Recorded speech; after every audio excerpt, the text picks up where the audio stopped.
అని చెప్పేసి ఈ రోజు మార్నింగ్ వెంకటరెడ్డిని చూస్తే క్లియర్గా అర్థమవుతా ఉంది. అయితే భగవంతుడు మనకు నోరిచ్చారు కదా అని చెప్పేసి ఎవరు పడితే వాళ్ళు సావకూడదా అని కోరుకోకూడదు. రాజు గారు ప్రైమ్ 9 ఛానల్లో ఈరోజు వెంకటరెడ్డి గారు డీజీపీ సావకూడదా లేదంటే కమిషనర్ సావలేదే ఇట్లాంటి వ్యాఖ్యలు కరెక్ట్ కాదు. ఎవరైనా కానీ చావు కోరుకోకూడదు. ఎవరు కోరుకోకూడదు. కరెక్ట్ కాదు అది. రాజుగారు నేను చచ్చిపోమని చెప్పలే, బతికే ఉన్నాడు కదా అన్న.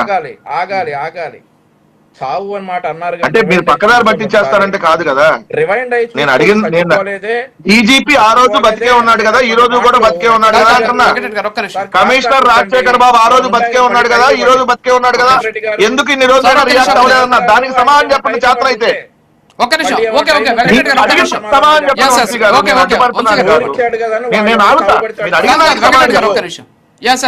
అది మాట్లాడదాం.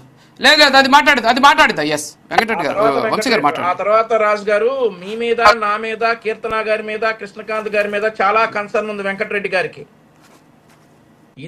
ఈ పోలీసులు మీరు ఎదురు తిరిగితే మిమ్మల్ని కూడా కొడతారు అని చెప్పేటటువంటి మాటలు వెంకటరెడ్డి గారు మాట్లాడారు. ఆల్రెడీ రాజు గారు మీరు చెయ్యని తప్పుకు మిమ్మల్ని పోలీస్ స్టేషన్కి తీసుకెళ్లేదా రాజు గారు గత ప్రభుత్వంలో? రాజు గారు ఒకసారి ఫ్రేమ్లోకి రండి. రాజు గారు మీరు చెయ్యని తప్పుకు మిమ్మల్ని పోలీస్ స్టేషన్కి తీసుకెళ్లేదా గత ప్రభుత్వంలో? పరకామణి కేసులో మీరు నిజాలు బయట పెడుతున్నారని మిమ్మల్ని పోలీస్ స్టేషన్కి తీసుకెళ్లేదా? Point number 1. పాయింట్ నెంబర్ 2, వీరు ఇసుక మాఫియాని ప్రశ్నించానని నన్ను పోలీస్ స్టేషన్కి తీసుకెళ్లి, ఇదిగోండి పోలీస్ స్టేషన్ కాదు అడవిలోనే ఇలా కొట్టారు పోలీసులు గత ప్రభుత్వంలో.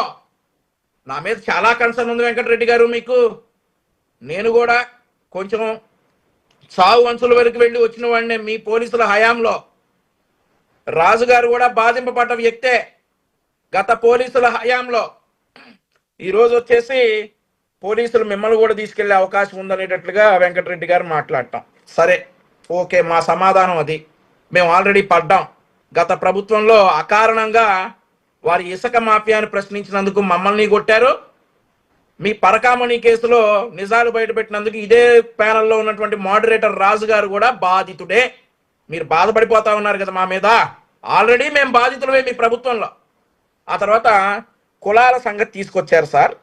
కాపు కులస్తుడు అని అంటే తప్పేంటి? మీరు అన్నారు కదా దళిత డాక్టర్ సుధాకర్ అని మీరు అన్నారు కదా, దళిత డ్రైవర్ సుబ్రహ్మణ్యం అని మీరు అన్నారు కదా సార్. ఇక్కడ దళిత డాక్టర్ సుధాకర్ ప్రభుత్వాన్ని ప్రశ్నించినందుకు చనిపోయాడు సార్.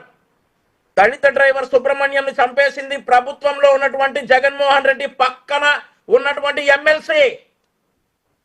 జగన్మోహన్ రెడ్డి పక్కన తిప్పుకుంటున్నటువంటి ఎమ్మెల్సీ దళిత డ్రైవర్ సుబ్రహ్మణ్యం.